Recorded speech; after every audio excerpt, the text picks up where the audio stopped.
Welcome back to the Anachroschism. When we left off last time, the defense had completed its portion of the trial of Margrave Faust Malachi Dryden, and there had been a brief intermission while they reset, gave everybody a chance to stretch. In said intermission, we then all of a sudden have perhaps a different situation coming up where the defense might not quite just be resting at this particular moment. We'll address that here pretty shortly, but as we pick things back up,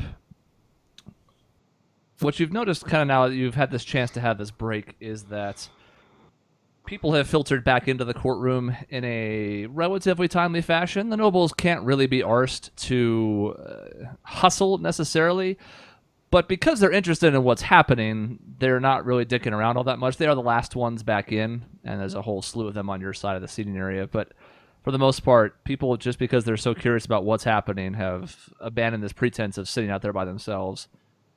So it's a lively courtroom as you're coming back in.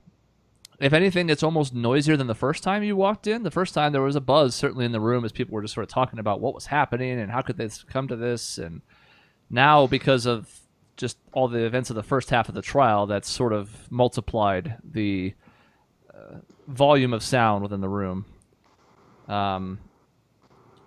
You guys, I'm assuming, just take your seats. Unless once you want, I mean, if anyone who wants to charge and try to attack Faust or something, this is your opportunity. But you think I haven't considered that?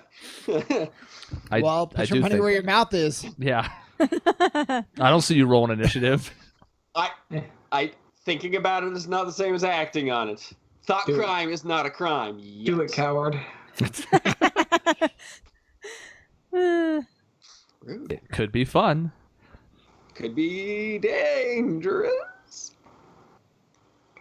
Among the things you see as you head back in and take your seats again up there in the front of that section by Rezia is Cavis, having concluded his conversation with you and essentially gone in around the same time back into the courtroom, heads over to where the Empress is stationed. And unfortunately for Lena, this time he is actually covering his mouth as he converses with her. He doesn't know that she saw earlier. He's just... Apparently, the Empress didn't really care if anybody happened to notice her disdain for the proceedings so far. Cavis, as he's asking her some sort of question, it seems, as they're having a short back and forth, they're sort of like shielding, just like... It's not like they're trying to be super secretive, but there is some level of, like, whatever they're talking about appears to be something that they're, Now, you guys already sort of have an idea what he might be talking to her about, having had the conversation you did in the lobby, but you're not positive because you can't see what he's saying. Their favorite character from Degrassi? Yes. Their favorite character from Ozark. I was shooting for something way out of date, but yeah, that's fine. Go with something relevant. That's good. Well, you were better served for the title than I was. I forgot the name of the show. After a brief exchange between the two of them, Cavis returns to the prosecutor's desk, as it were, and as people are still being a little bit too noisy for his liking, bangs the hilt of his sword on the desk again to get attention. And as he does so, the Empress rises out of her seat and says, "We have had a request for an extra witness. Cavis has asked that someone else can take the stand to shed additional light on these matters. However, because of the timing of when it happened in the proceeding, the defense has to agree to this witness for it to be permitted. So, to the accused I asked, will you allow Isaac Dryden to take the stand?" And all the eyes that were on the Empress now turn back to their right and are looking over at Faust Dryden, because the murmuring once again resumes, and it takes Cavis with a couple quick raps. Not a full-on one, but still kind of like, all right, okay, yeah, okay. But everybody's heads kind of pan back across the room. And Faust actually looks back at the Empress for the first time. Looks a little bit puzzled. Not like shocked or even surprised, but perhaps this was something he wasn't expecting. He's like, "Judges!" Yo, judges! What the hell? It's an inside joke. Don't worry about it. He kind of looks at her for a second, and he says, "You can do what you like." And as such, Cavis then rises out of his seat and says, "Very well. Then my final witness, I call Isaac Dryden to the stand. I get up like I've been called on The Price is Right. Up and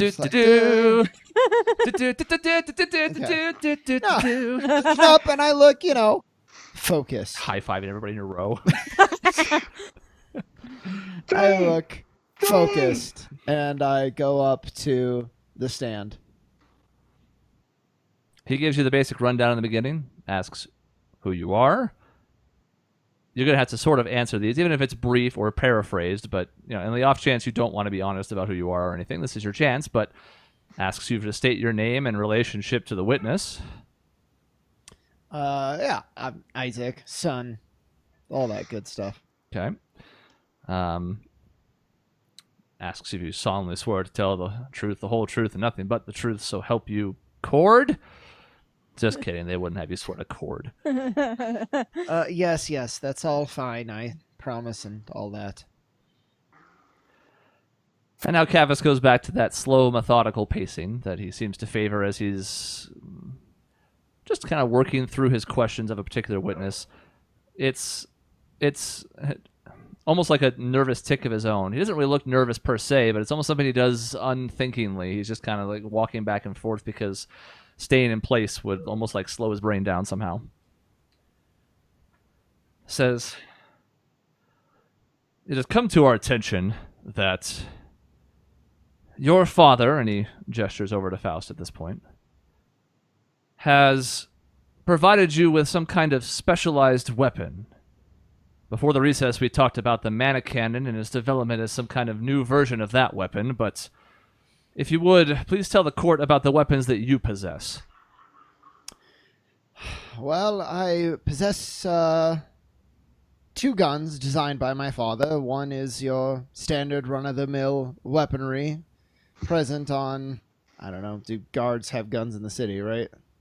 Not really. In the capital? No. Oh. Well, standard for what you would expect for a gun. The other piece is a bit more useful or troubling, depending on your perspective. When I kill with it, it is magically imbued, so I absorb the memories of the person who was killed. He kind of gives you a nod. Of course, this is not new information to Cavus, so he's not floored by this. But he's like, yes, good. He says, and what is the purpose of those weapons? Why did he give those to you? What is the intent for using a weapon of that nature? Well, he didn't exactly give them to me. They came into my possession. As to their purpose, I can only surmise what he would want to do with a weapon that can take memories. Information is power, and it seems like, and I look at my father when I'm saying this, the only way to ensure you're getting accurate information without lies or embellishment is to take it directly from the source. At this point, as you look over at your father, he's looking back at you, sort of leaning back in his chair, pretty casual about the whole thing, but is watching you and listening with earnest. He's not ignoring you like he was certain people earlier. Seems interested in what's going to come out of this. Cavus follows up and says, so then at no point did he try to retrieve these weapons once you had obtained them then, since he didn't give them to you of his own volition. Has he ever tried to take them back from you, or have they been in your possession ever since? They've been in my possession ever since.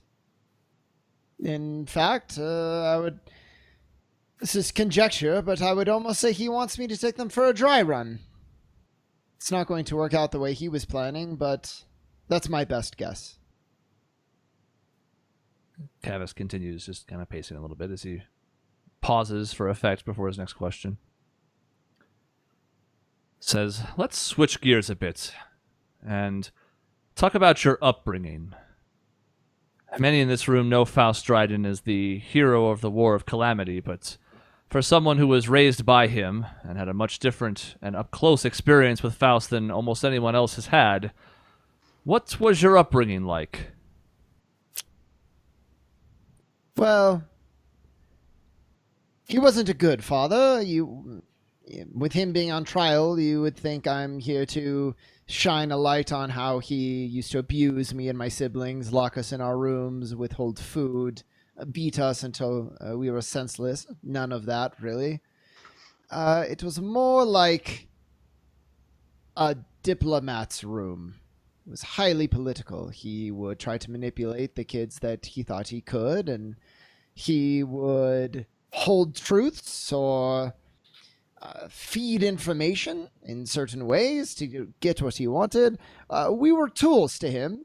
You don't want to damage your tools, but you certainly only have so much respect for them at the same time. Our relationship, I would say, was perfunctory.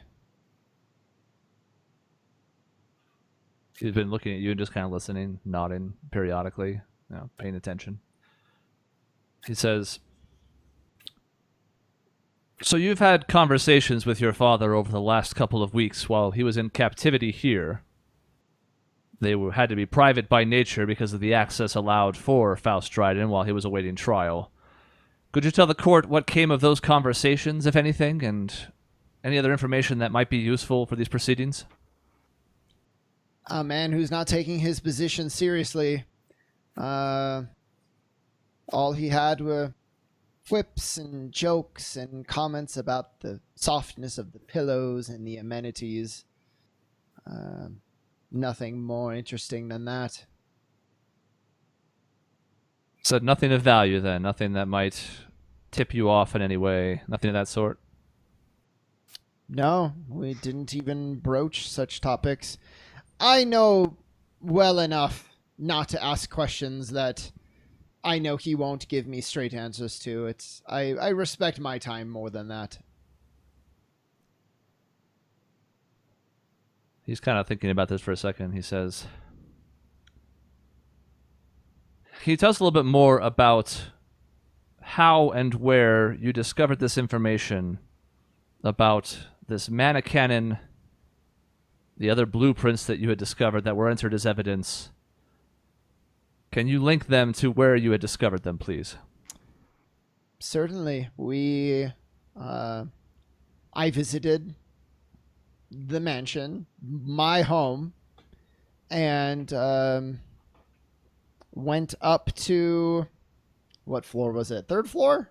No, a lot higher than that. 15th floor? I want to say it's like the 24th. It's a big manor. Near the top, there was a door locked in a complicated fashion, and I figured he had the extent of that lock was guarding secrets. So myself and one of my companions, let ourselves in. Within the room, we found the blueprints for a portable monocannon. As though the destruction wrought by the initial one was not enough for him, he decided, let's improve the weaponry.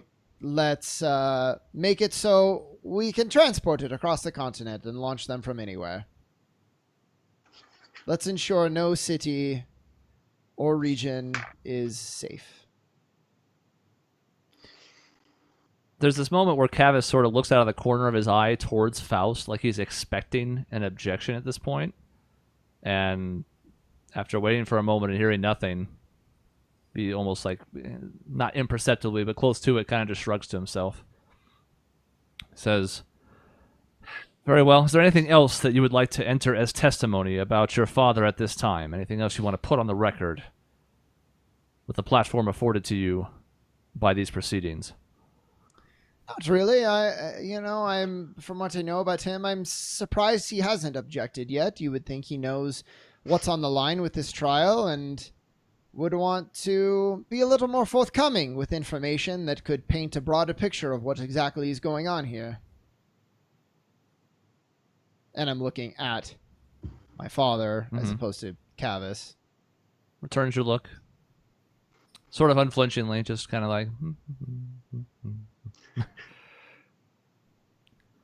Cavus kind of stalls for a second and he says, all right, your witness, and heads back to his seat, sits down.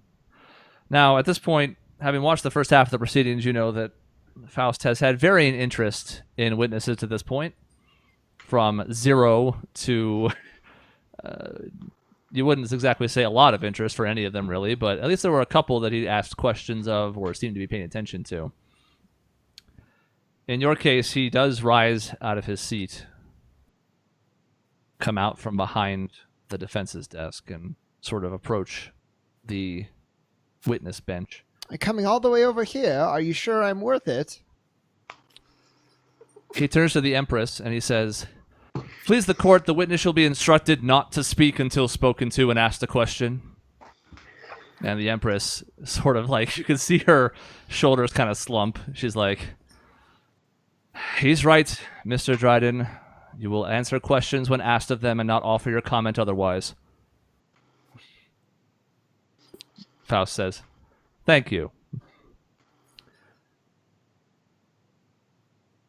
Isaac, I suppose it warrants me asking, what can you tell the court of my activities from prior to 5 years ago?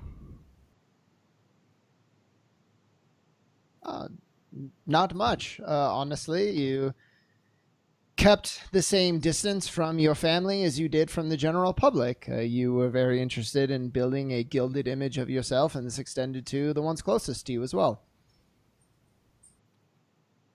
Gives you a nod, and he holds up his hand like he's thinking of like asking another question. You know how Columbo does the one more thing, kind of? It's sort of like that. Yeah.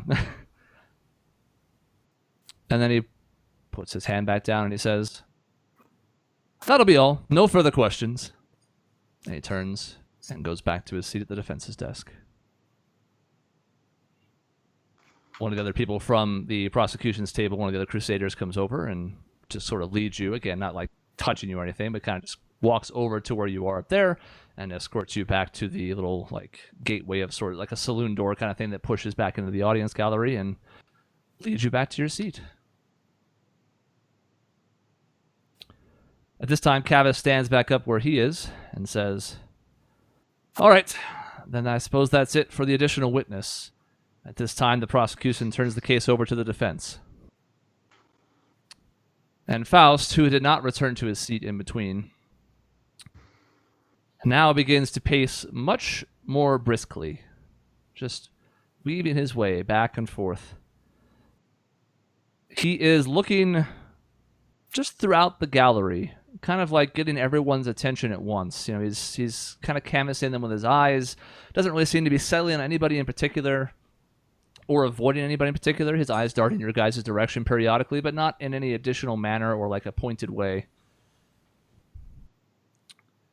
He says, "I would like to call my only witness to the stand, Locke Dryden."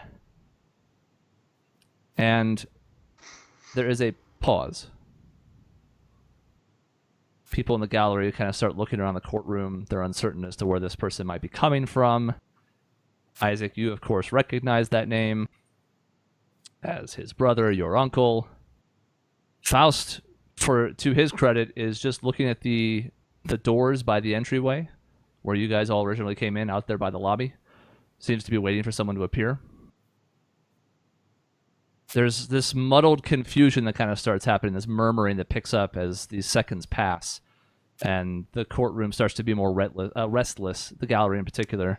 So I'm going to tell Tessian, like, is this really what this is his big plan? I don't know. Keep your eyes on him and elsewhere. You'll see what he's doing. I guess he always is the theatrical type. Yes, but often theatrics are useful diversions. At a certain point, this noise gets to the point where Cavus has to, again, bang his not gavel on the table to get people to quiet back down. And seemingly satisfied with his pause for effect, Faust continues to now address the crowd instead of looking towards the doorway. Says, "Unfortunately, he can't be with us today. He was killed by the very people he swore to protect. They took advantage of his kind nature and his willingness to help others and left him to rot in a pool of his own blood in an underground chamber. Had I realized what he was doing sooner, perhaps I could have saved him. Perhaps he would have shunned my help in the first place. I'm not really certain. But I knew he had his reasons. He was truly a hero, someone who put the needs of others before himself. I miss him more than words can say. He's now just pacing again for a moment, kind of letting this settle. Now, Chris, I am under the assumption that it's his fault that he was killed, right? Or is that not necessarily? I don't think that's true, no. Okay. I think Okay. not directly. Your understanding of it was that it was sort of connected to a series of corrupt nobles, but it wasn't like your father put out a hit on him or anything. Okay. So maybe by the nature of the world that he helped create, you could argue he has some culpability, but he didn't raise a hand against his own brother. Okay. Faust seems like he's either weighing what to say next or how to say it, or to you, Isaac, in particular, it could just be soaking in this ambience for dramatic effect. He says, "If my brother were here today to take the stand, he could explain a lot about what's wrong with this country. But since he's not, I have to tell that story myself. I bear more responsibility for what has happened to this beautiful country than you could ever know. The history books will tell you that the monarchy emerged from the War of Calamity due to the success of the mana cannon, a devastating weapon that they were forced to employ because the rebel gears had left them no other options. Perhaps Sterling Whitehall deserves his share of the blame for trying to use something that hadn't been properly tested, for risking those lives on an unknown and then running away from the consequences and abdicating the throne. But I helped create that weapon, and as such, my hands are stained with the blood of thousands. Ironically, that atrocity is not what I am on trial for here today. Rather, that painted me as a hero of the war. It sickens me, I suppose. But it's largely responsible for my status ever since. I spent time after that war, if you can even call it that, searching for purpose, yearning for it. That same eerie calm that enveloped the valley where the mana cannon hit seemed like it spread through all of Aramea for years. It was like everyone realized how close they were to a cliff and stepped back from its edge. I traveled to many places in that time, to see things in the country with my own two eyes. And all I saw was a country that was suffering, a festering wound hidden beneath its surface. Long has there been an undercurrent of hatred ever since the war. Anti-Gear sympathizers in this country have felt, quite correctly I might add, that their cause was turned against them. They believed in a world where technology could help them thrive, where magical lineage wasn't the only determining factor in those qualified to lead. And for those fortunate enough not to have been on the battlefield that day, they watched in horror as their friends and families were obliterated, their beliefs twisted into a justification for why they had to be killed. And they died for nothing. In between business trips recently, I found a note in my chambers from my son, and as though his eyes have been sort of canvassing the room, even looking in the Empress's direction periodically, this is the point at which they settle on you again, Isaac. Note said, "Bearing the weight of this continent's burdens is the responsibility of a Dryden." Those are pointed words. But believe it or not, and he continues kind of looking around the room again, it's a credo I take quite seriously. Ever since my wife was taken from me, I have done what I thought was necessary to keep this country safe. Perhaps I have lost sight of my original intent. She always did encourage me to see the good in people. And at this point, as he's saying that, for the first time his eyes sort of unfocus, and they're just kind of staring off. Not at anybody's direction, but off in the distance away from the group. But I stand before you today under penalty of perjury to say that I care deeply for Aramea and its people. This future, it means a lot to me. There was a time where I thought we were headed in completely the wrong direction. Now, this country's far from perfect, but I at least think it has hope. I also take this opportunity to confess to everything the prosecution has raised today.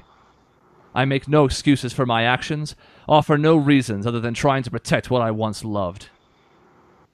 And at this point, there's that murmuring again in the audience. People are like, wait, what the fuck? Hey, what the fuck are you doing? Did he just admit to it? I confess, Maybe he's you got a mean point. Maybe he's got a point. not to confess?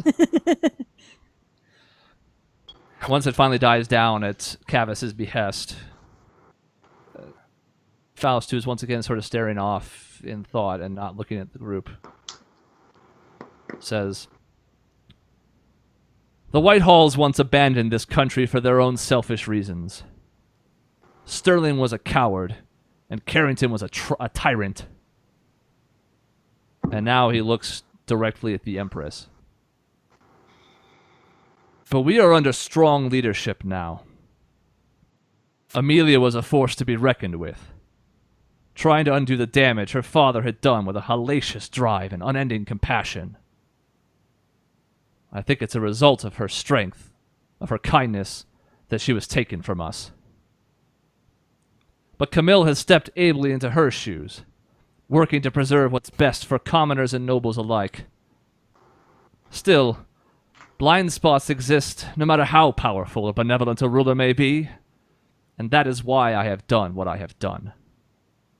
My brother tried to help people through conventional means, and sometimes unconventional ones. And the thanks he received for that was murder. I say all this not to engender sympathy or inspire leniency. People have suffered because of my actions, from those I've never met to my own family. I will receive the full judgment of this court, whatever that deems it to be. The defense rests." And what was murmuring before is now just full-on pandemonium in the gallery. He goes back to his seat, turns away from the group, the Empress, everyone at the other table, etc., sits back down, makes no attempt to look back after he's finished saying what he has said, and the rest of the room is just chaos of what in the fuck just happened, what does he say, how can that be true, what does this mean, etc. I'll say to Tessine and kind of to no one, there is no escape plan. This is just him confessing. This is it. I have concerns. He says that there were blind spots, but he does not say as to what, and what threats lurk in them. If he does know something about what's going on with Grail, perhaps he does know something. Perhaps this is an easy way out for him. Maybe he fears something greater than this. Well, this I did not think was my point all along, if you recall. The problem is, where does he go from here? Why not tell all of us about it? That's what I don't know. I don't like it one way or the other. If he doesn't trust the Empress, but I mean, he just waxed on about how great she was for 2 full minutes. Exactly. It's not a diss on you. Yeah. His actions do not follow his words, which puts all of his words into question, including his admission of guilt, as far as I'm concerned. Well, what happens next in the... So amidst this confusion, Cavus turns and looks back at the Empress. Like this conversation's happening, people are doing all this stuff on the side, etc. But Cavus is looking back at the Empress. He looks confused for the first time. He's had relative control over these proceedings, and even though he's been a little bit, as he talked to you guys about, he's been a little bit uncertain about the direction it's gone. He's had sort of this calmness to him as he's been in his element, to be honest. This is a side of him you haven't seen much of. But now with this, he seems as perplexed as anybody else. You can see behind the Empress, Cass is sort of gritting her teeth. She does not seem thrilled with these particular developments, but she hasn't made a move at the very least. She's just staying at the Empress's side. Next to you, Rezia even kind of is listening to your guys' conversation, assuming you're not put off by her kind of leaning over, but you can say that you were. I won't be like, oh, you had this conversation, and she heard it all. You can't stop it now. But assuming you don't try and shield her from it, she says, I don't understand what this means. We thought we had plenty of evidence against him, but we didn't think that he would just go along with all of it. We thought there would be a catch of some sort. I don't understand.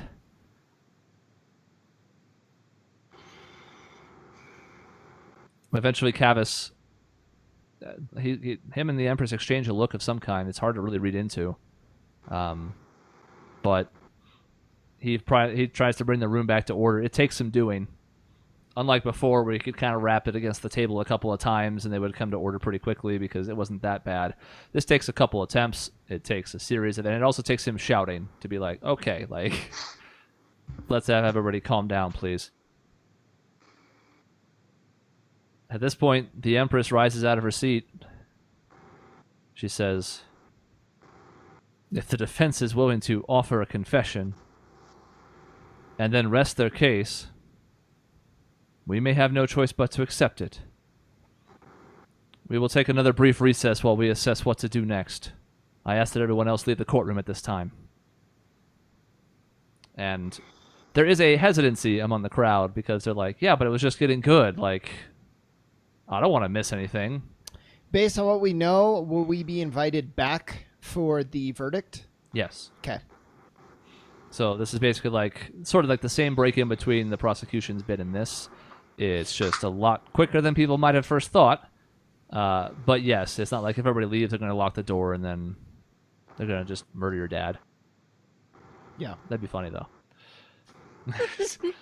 No! We just come back in and he just doesn't have a head sitting at the defense table.